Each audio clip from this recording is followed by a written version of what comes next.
Say what you want to about Fireball. You get it cold enough, it goes down like liquid candy.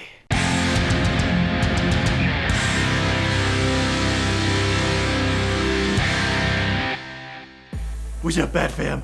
B-Man91939 here. And today, well, it's just good to say that again, to be honest. And I'm here with another amazing film review.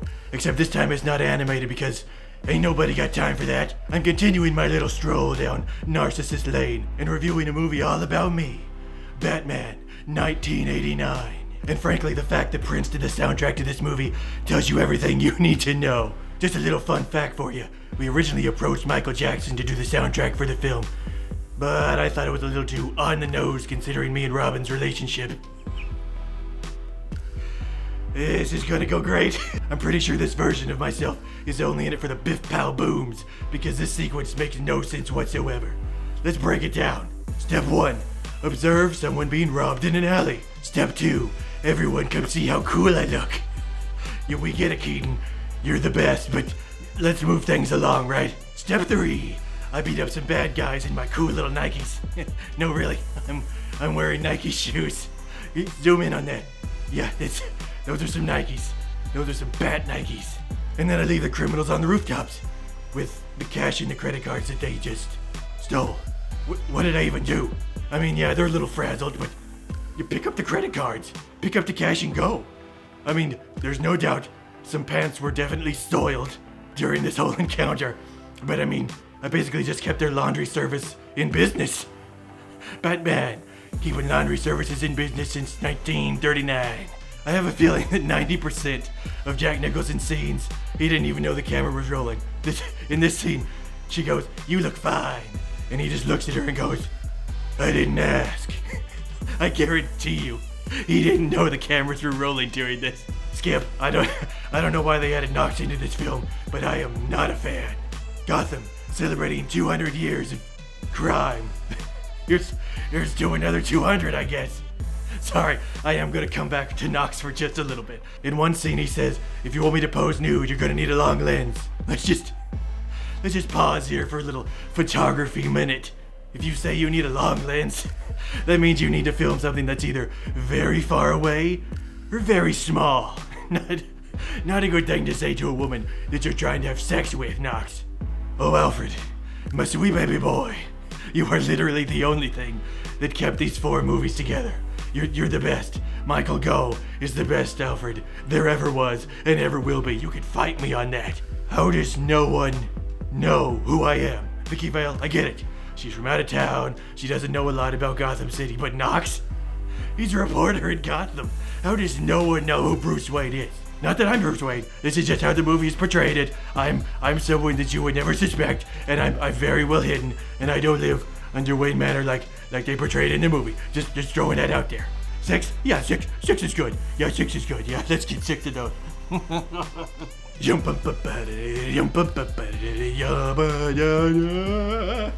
on, sing with me. This score is the best part about this movie. I've had this score in my head, complete with sound effects, for the past 30 years, and don't say you haven't. I know you have. This, ladies and gentlemen, is the only smile that has ever worked in any cowl. You just can't do it. I don't care who you are. You can't smile in one of these without looking completely ridiculous. Oh, God. You know, there's a lot of controversy in this scene. Some people think that there was no way I could have pulled him up. It was just too heavy. It was too slippery, slippery little Jack. And then there are some people that say, "Oh, you should have tried to at least pull him up with both hands. You could have caught him with the grapple gun on the way down." Who's to say who's right and who's wrong, you know? I'm sorry, aren't I supposed to be a playboy in this movie?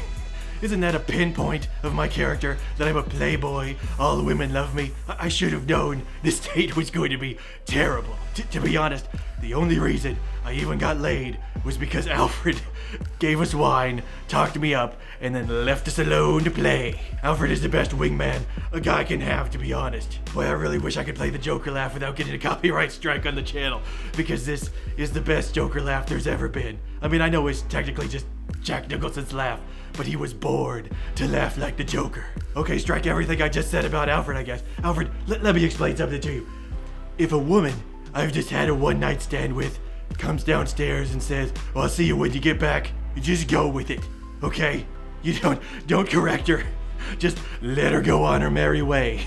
This is hands down my favorite Joker moment of all time. Talking to a barbecue dead man? Who else but Joker? Am I right? Do I just have a death wish in this movie? This is the second time, and it won't be the last, that I've just ran into gunfire. Happened on the roof, it happened here, and later in the movie I let them gun me down in an alley like an idiot. I'm not saying that anyone that's gunned down in an alley is an idiot. I take it back. I was just generalizing. I'm so sorry.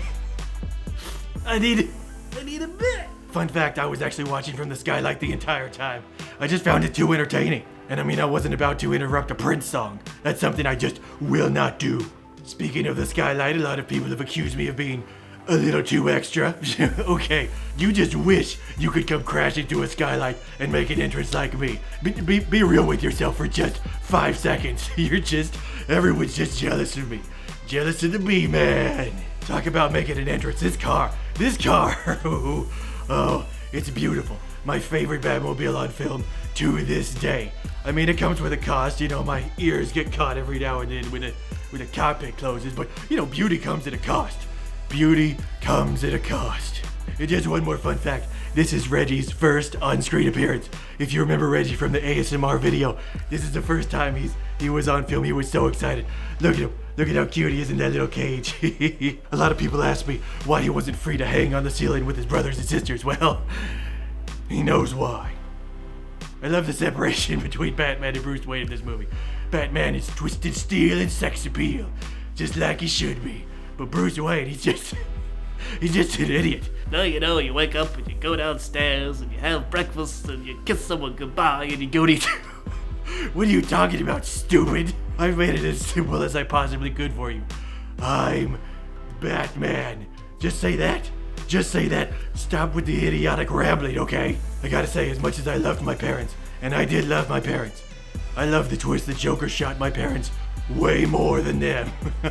And you just know if this movie had been released today, there would have been tons of spoilers available. This scene definitely would have been spoiled. And who wants that? I mean, really, I'm so glad this movie came out at a time where the internet wasn't really a thing, and no one was saying was a kid. And the Joker had done that? Yeah, but he doesn't know it till later. I see. I'm kind of blowing the plot here. Yeah. But good job, Keaton. Okay, what the hell, Alfred? You don't lead a one-night stand down into the Batcave. You are fired. Okay, I mean, he's got to be fired, right? I mean, that's just the natural progression of things. At the very least, if he was my Alfred, he would definitely disappear under mysterious circumstances, and that's a fact. Again, I wasn't washing my tights. I was there. I was watching. I only have 2 rules. Okay, number 1, I don't kill. And number 2, I don't interrupt a Prince song. It's part of the code. I just won't do it. Prince is just too snazzy. I've had a little bit too much to drink. Poll time. This is just a little quiz. Who would win? A multi-billion-dollar custom aircraft, or one small, tiny bullet boy? Well, I guess it's a shiny bullet boy. Ah, what a crock. What a killer crock. Am I right? Now I know what you're all thinking. Surely the guy I threw down 30 flights of stairs would be dead, right? Well, you'd be right. Good job. Bonus points to you. What can I say? Every rule has its exception. Except the Prince rule. Never break the Prince rule.